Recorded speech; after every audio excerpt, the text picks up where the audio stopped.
Oi, eu sou Marina Guedes e esse é o Maré Sonora, o seu podcast para navegar em conversas muito inspiradoras e, de vez em quando, divertidas também.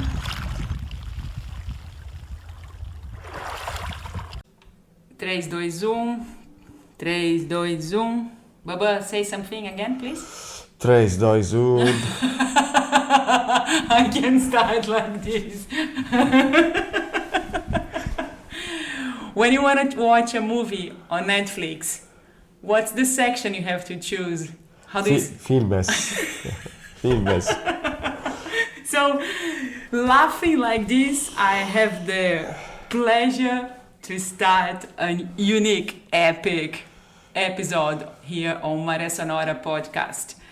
I'm sorry for the Brazilian listeners or the Italian listeners or who else doesn't speak English, but this podcast is going to be recorded in English. So if you want to listen to it in Portuguese or any other unique language, choose automatic subtitle option or translated on YouTube.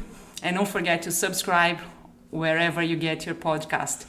Diego Volpi, welcome to Maré Sonora podcast. It was a pleasure. It is a pleasure to have you on board. Good evening, everybody. It's not necessarily good evening. It can It can be during the day, but we don't know in reality. So, good day. Have a good day, all. So, Diego Volpi is a world-renowned sailor, Italian sailor, who was born in Como. How did you start sailing? Tell us a bit about your past. My father was a sailor. My uncle was a sailor. I'm talking about professional sailors. So practically I am coming from a sailor family. I was born on a lake in the Alps.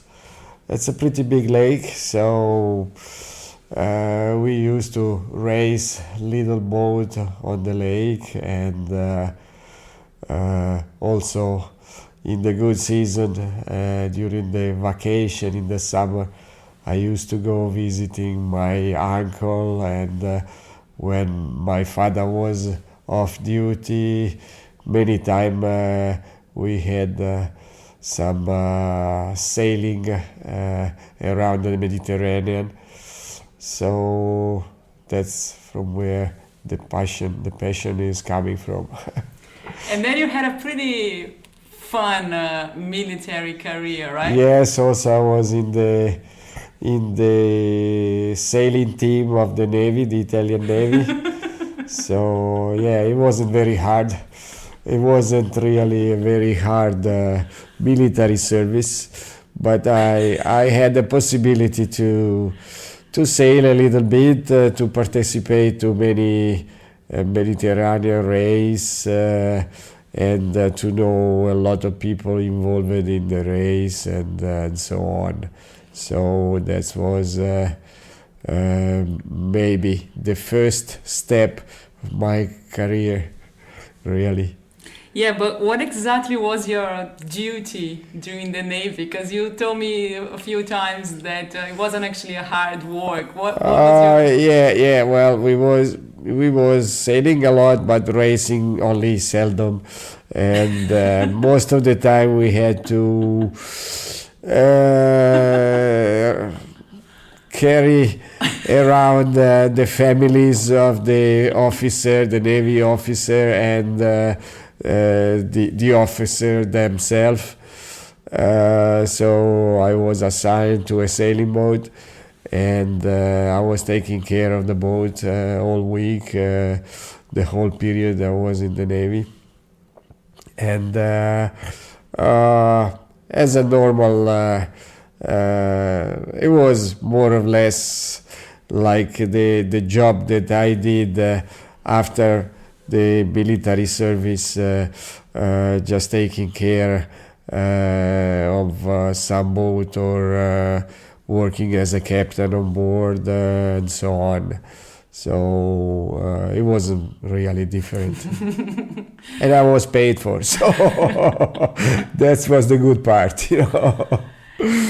And what about your experience working when you open up your company? What can you tell about that period in your life?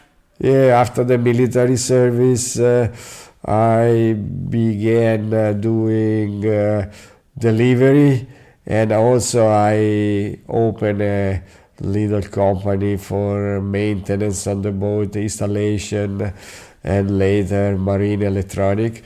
And that's the end is what I did the rest of my life, almost to the end. And then at a certain point I just closed my company, but for many years I was running around making installation, trying to find solution, and we're talking about sailing boat. I was also at the beginning, I was working for an Italian company who used to make service on the electronics of the big ships and the fishing boat, and that was just kind of going on board and check the equipment, and that was another experience for a few years. That was just before to open my company. I thought about asking, I just had this idea because right now in Egypt they are having the United Nations Conference for Climate. This is the COP27. So you have a bit of a massive passion about the Red Sea. How was your experience in the Red Sea? Can you recall that? Yes, it was practically one of the first love. I had the opportunity after the military service to spend a few months, few time in the Red Sea with a company that was shooting some movies in order to make a documentary and something else. So I was also very interested in scuba diving, snorkeling, and the Red Sea is still now a dream for most of the scuba divers. So I took the opportunity, and we spent. I went there 2 or 3 times, spent several months, and in that period it was really there was really nothing in the Red Sea. You had to provide your own equipment and food, and there was no supply for many miles, and it wasn't very easy, but it was very interesting. It was a very good experience.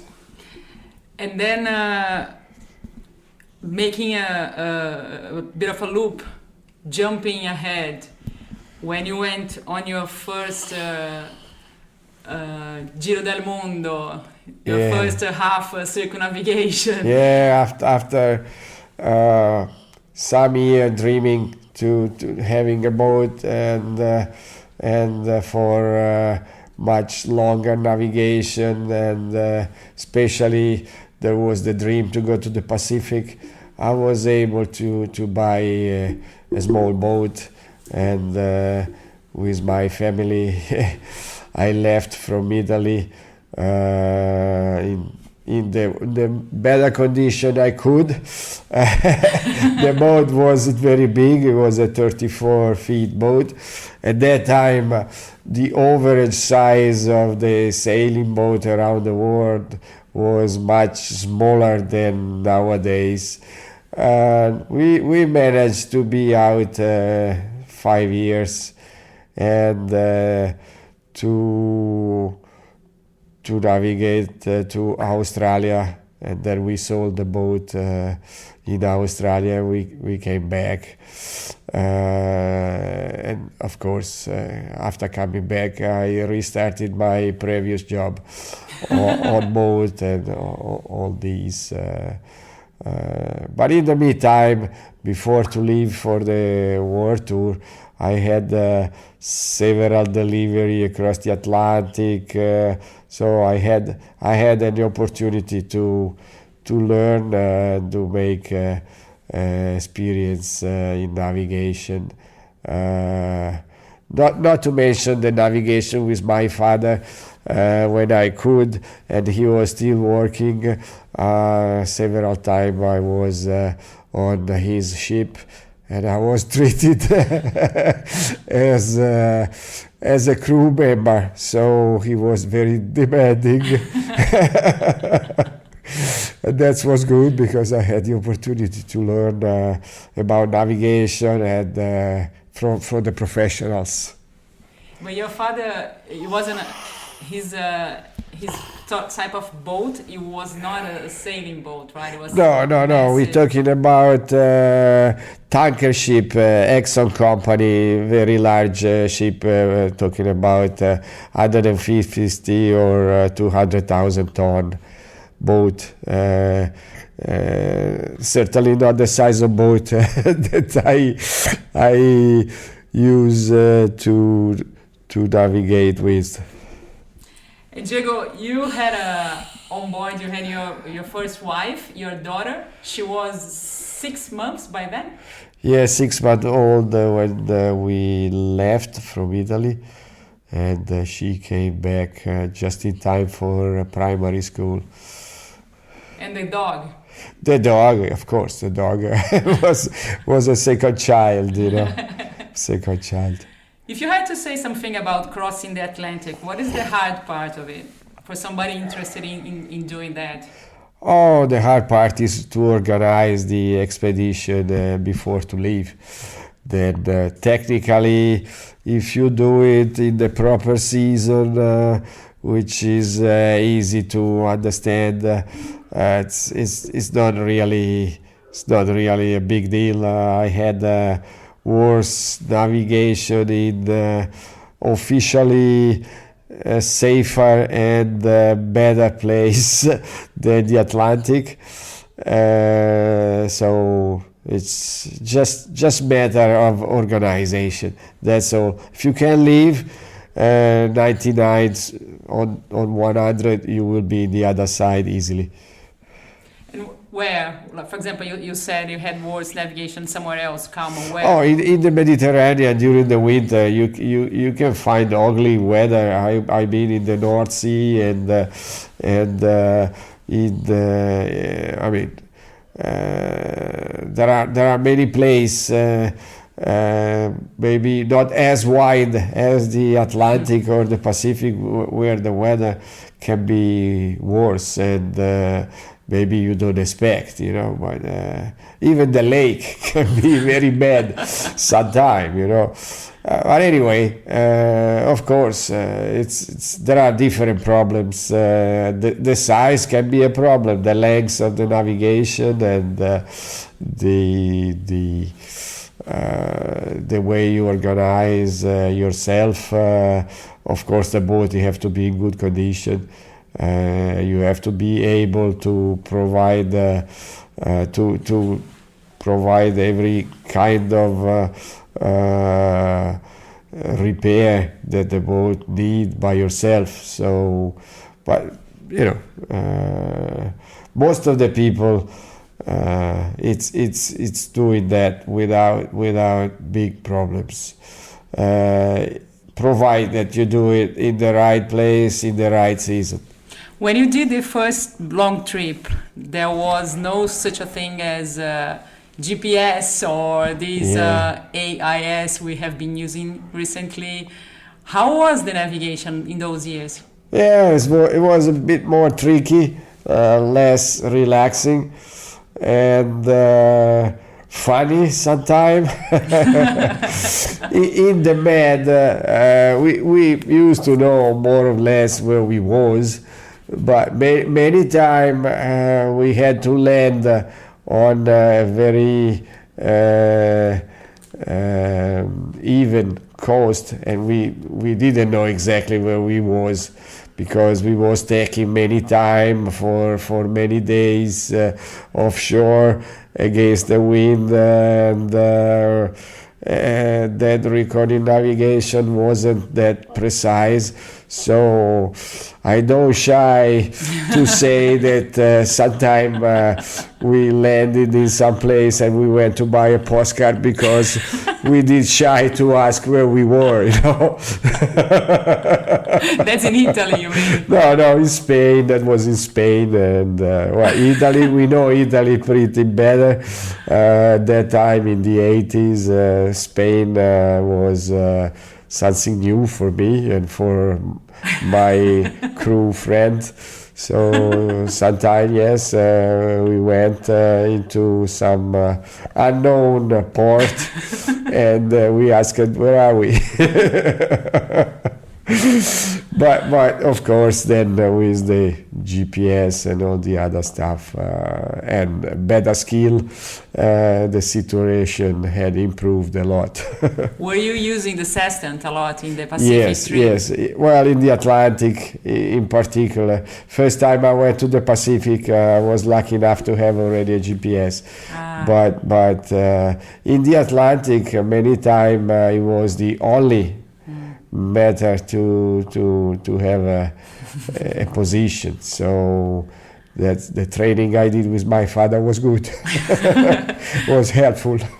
In your first long trip, what was the hardest part? Sailing with your wife, with your daughter, or with your dog? No, none of them. I don't remember there was a hard part really. At the beginning it wasn't so easy because we left during the winter. It's always a money problem. So we wasn't ready at the time that we supposed to, because we didn't have enough money to finish the work. And so if you don't have money, you have legs, they say, you know, you have to run a little bit more. What is the Italian expression for that? Something like that, you know. And it was your dream to redo the trip, like you've traveled from Italy towards Australia, and you spent 5 years, 20 plus years ago, and you had a dream of redoing this, right? Well, not exactly. The first time was really a dream. Of course, it's always nice to do any kind of navigation. The second time, the reason I left was a bit different. The work wasn't doing as good as in the previous year. So we're talking about 2013, 2014. My parents passed away, then I divorced from my wife. At the end, you know, there was no really reason to stay here in Italy and work every day without really making any money, but just earning the money. And I said, well, you know, it's time to go.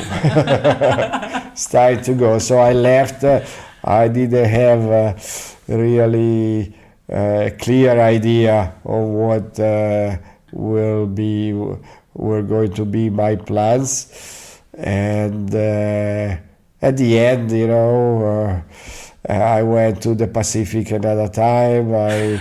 I've been in some place where I never been before. I met a lot of people along the way, and I got a wife as well during the way. So okay, let's say it was a reset trip. With a pandemic in between, right? Yes, at the end there was a pandemic as well, another experience nobody was expecting, and we was lucky enough anyway. We was in the right place at the right time. and so we was in a beautiful prison in Tasmania. Tasmania, yeah. Not much to complain about, and they were hosting us, so I was lucky another time. One thing a lot of people have asked me is related to being a crew, like, because we met through Find a Crew. If anybody's listening out there and doesn't know yet, but myself and Diego, we met through a site. It's the biggest navigation networking. It's called findacrew.net. Basically, you set up a profile, and if you're searching for a boat, and whoever owns a boat is looking for a crew. So it's I think it's made by a Tasmanian guy. So it's basically if you want to go around sailing or all types of boats, not only sailing boats. Really, really cool website. It's super worth checking it out. So people have asked me, what are the qualities of a crew? How do you choose a crew? Watch out for what you're gonna say. Don't be sarcastic. But basically, because normally people say, oh, do I have to know a lot about sailing if I wanna have a profile, if I wanna be chosen? What do you think is the most important qualification of a crew? I will answer as a sailor. The most important thing is the picture. So you just check on the only girl, and then you check the picture. When you find one that you like, that's the one. That's it. Everything else is bullshit. No, it's not true. You told me you thought I was very motivated, and that's what I told you.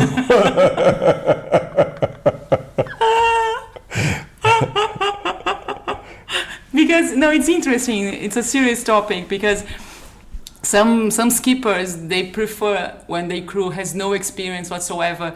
So it's easier to teach rather than when you have somebody on board who has its own way of doing stuff and would not take orders, would not accept another way of doing it. What do you think is worse? I was joking, of course. The website, it's made also for professional workers. So of course, there are a lot of people with all the qualification to do it, and it's well done, and it's not the only site, but there are many of them. But anyway, they all pretty well done. You can upload all your documentation and your experience in a way that it can be, let's say, checked, or so you cannot really invent anything. And then you have to trust a lot, and you have to have a try.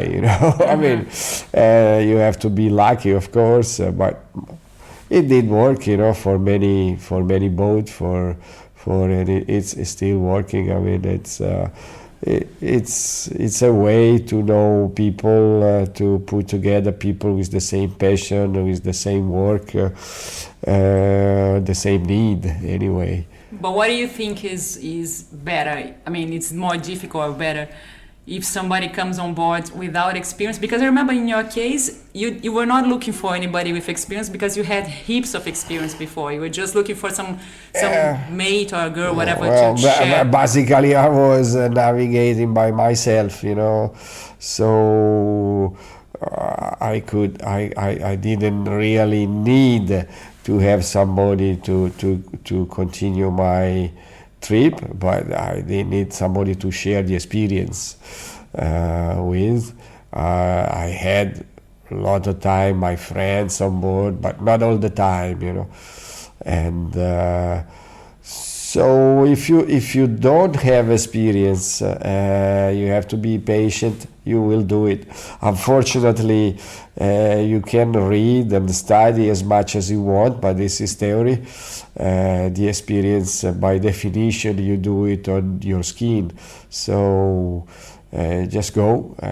Take any opportunity, good or bad, and it will be an experience. So that's all you have to do. nobody was experienced it when they started, So same was for me. The first time I went at sea, everything was new, and you do a lot of mistake. And don't be shy. Don't worry.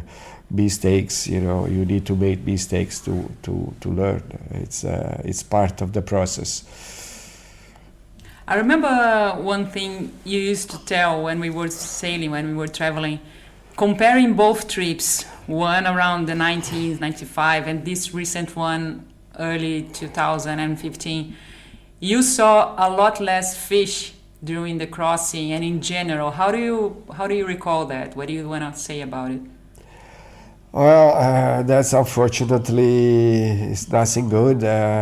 In the years, there were a lot of fishing boats fishing around the world. The population is increasing, so the need of food and fish did increase at the same time. And they very organized now. 20 years ago, 30 years ago, the way they used to fish was more sustainable. Let's say sustainable. It's a word I don't like too much, but anyway, that's just to let everybody understand. Now, when they fish, they don't leave not even one fish. If they go after a school of tuna, if there are a million tuna, 99.9% will be in the net. So the next year, no tuna will be there. Once in the past, they were lucky if they could have 50%, 30%. That was enough. So it was enough to reproduce probably. Yes, much less fish. Also, the reef coral was much more alive all over the world, and now we are in a situation. I hope it's just a period. There were several periods probably in the past where the temperature of the water was rising and falling. But it's impossible not to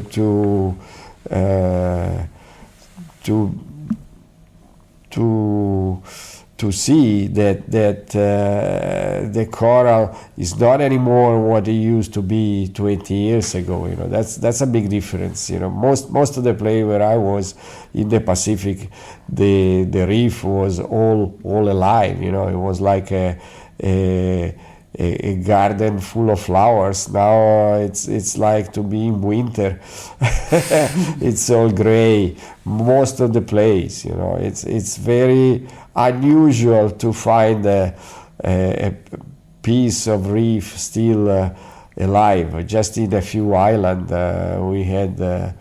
It was like enough to see what I used to what I remember it was 20 years before. So that's a difference. Less fish, and in some places it's more clean, in some other place it's more dirty. In the Pacific, unfortunately, it's more dirty. Especially in the Pacific, you can see the difference. More plastic around. That's a shame. I hope they can do something. I hope the people will will understand that really we have to get rid of the plastic as much as we can, because it's really bad, for the fish, but not only for the fish, even for us. It's really bad to go on a beach and see the beach full of plastic bottle or pieces of plastic and so on. So a lot of people ask you what were the highlights of the trip, talking about the second one, the one that we went through. What can you tell about the most special moments or places, or like, because it's hard to say which place you liked best, but what can you tell about the highlights? Most all the places were beautiful, but the more remote is the place, the better. Vanuatu, the far out island of Fiji, and the remote island in the Pacific. They still close to what they were 100 years ago, you know. I don't know for how long, but these were the best place and best experience. Some other place is becoming really very crowded and full of tourists, like the Caribbean, and in the Caribbean there are few places left. In the Pacific, most of the places are still in good condition, and someone is still in perfect condition. Well, I was lucky enough. I don't know about my daughter or the future generation, you know, if we don't try to preserve what we have. I will be very sad to not to have the opportunity to see it as it was, you know.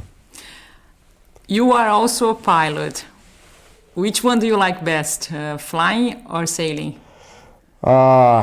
Two different things, close in somehow, but flying is something very short, and most of the time you cannot involve your friends or all your friends or your family, and everything is happening very fast. Sailing, especially with a sailing boat, everything is much quieter. You have more time to relax and to think about. It's a different approach, and I hope I will continue to have the opportunity to do both. Because we met sailors along the way who had been pilots, like they retired for flying companies, whatever. It was not a very rare thing to have a person doing both. There should be some sort of a similarity as well. Well, I think is something common between people that want to do the things but by themselves, you know. They are looking for to be off grid and I don't know, self-sufficient. They like to be self-sufficient.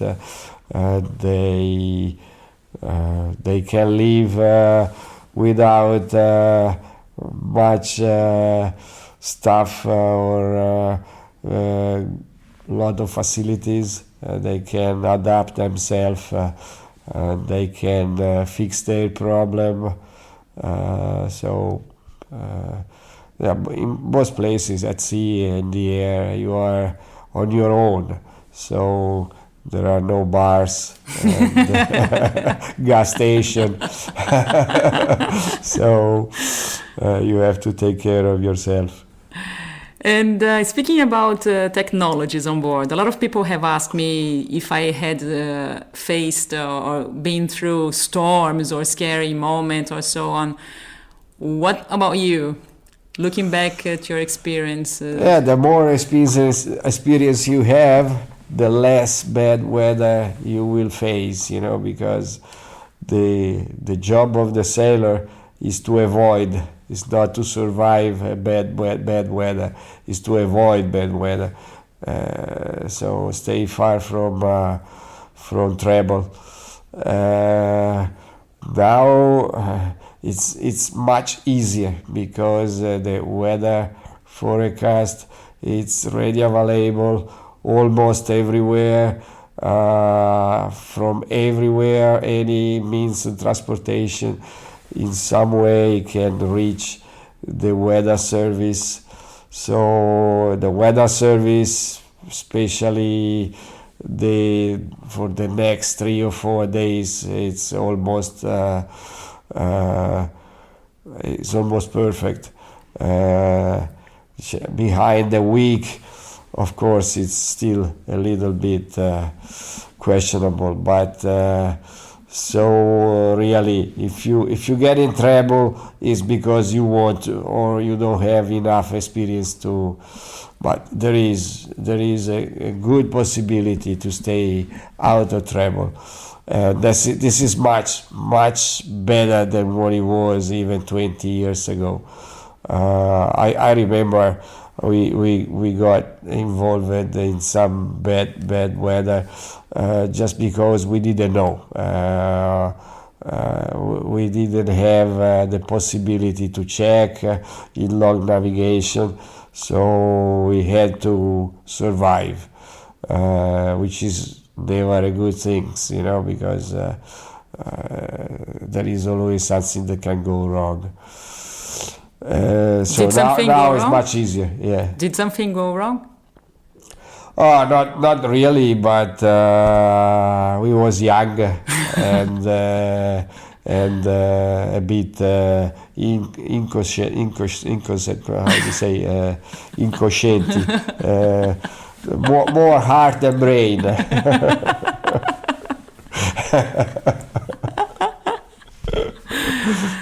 And stories about shark and whale, what do you recall? Oh yeah, well, there is a good thing. There are much more whale now rather than 20 years ago. 20 years ago was really something particular to see a whale.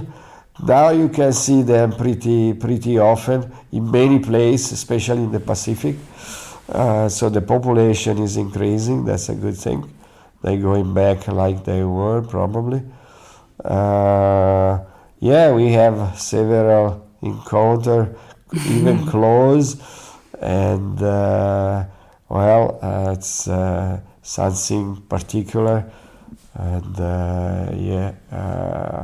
we was lucky. I mean, it's not something that everybody can do, to go close to a wild whale, not in captivity, or to see often dolphins and other big bubbles, at sea. And talking about your two boats, Alapa, the one, the 34, and Metrotroy, the 41, what can you tell about them? Oh, they were both functional.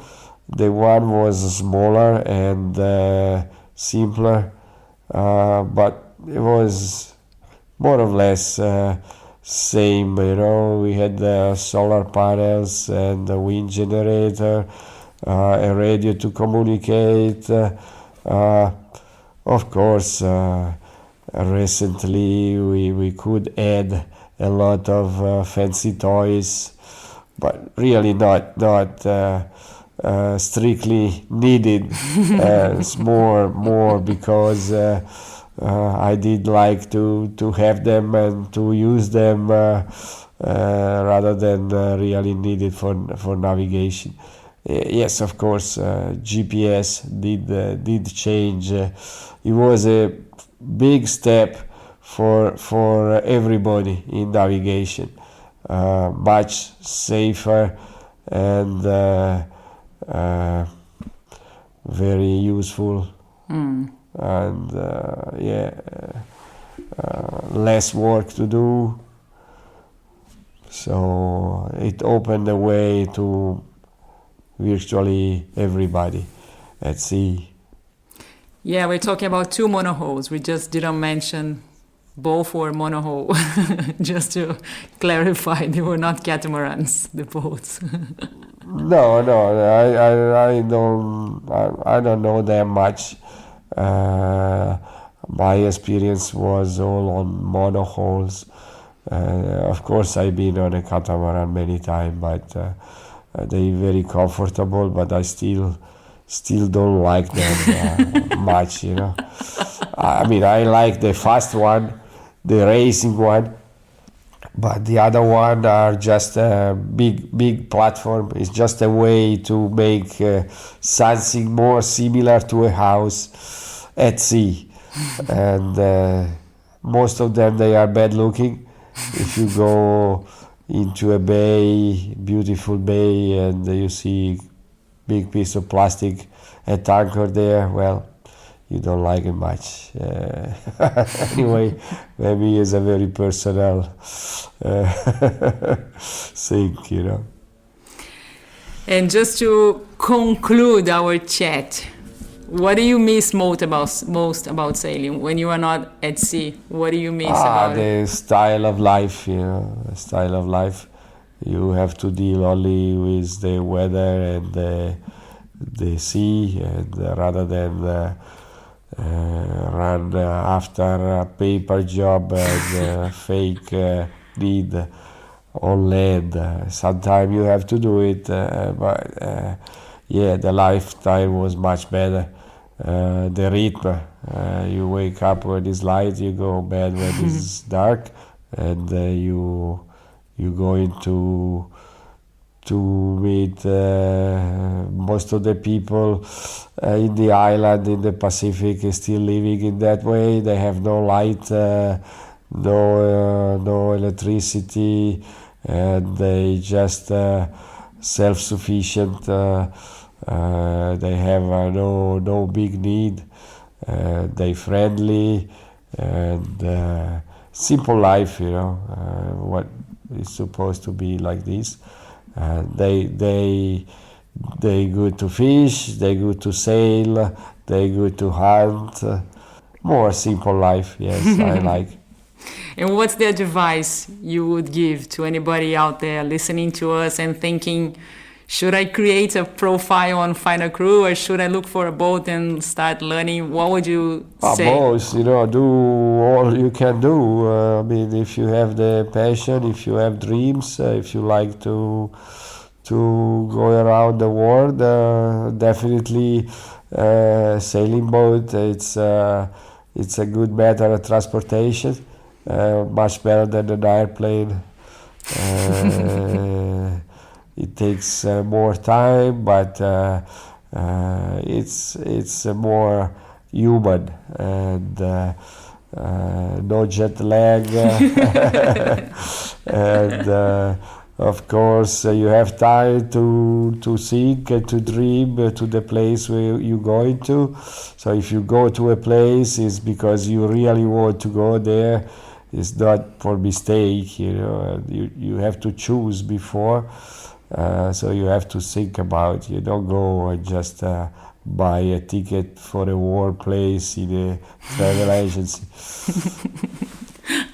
Thank you so much for participating, and all the teaching, all the inspiration. Thank you so much for everything. Thank you all. Thank you, Marina.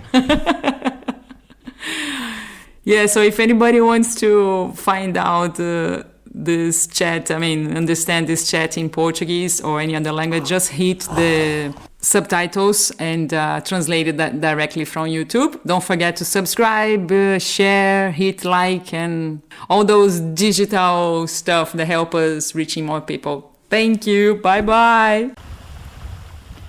Bom, e assim a gente encerra esse bate-papo. Na semana que vem, ao meio-dia, domingo, eu volto com mais um programa aqui no Maré Sonora. E se você gostou e quer ser um apoiador ou apoiadora do podcast, é super fácil. Faça uma contribuição através do Pix podcastmarésonora@gmail.com.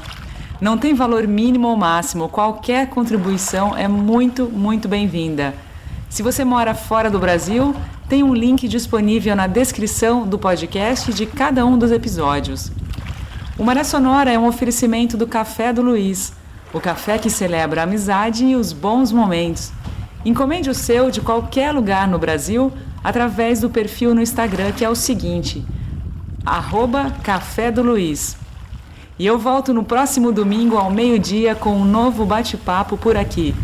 Não se esquece de seguir o canal no seu tocador de podcast favorito, Spotify, Apple Podcast ou então no YouTube. Se inscreve lá no canal, porque assim você fica sabendo toda vez que um episódio novo vai ao ar. Uma ótima semana e bons ventos!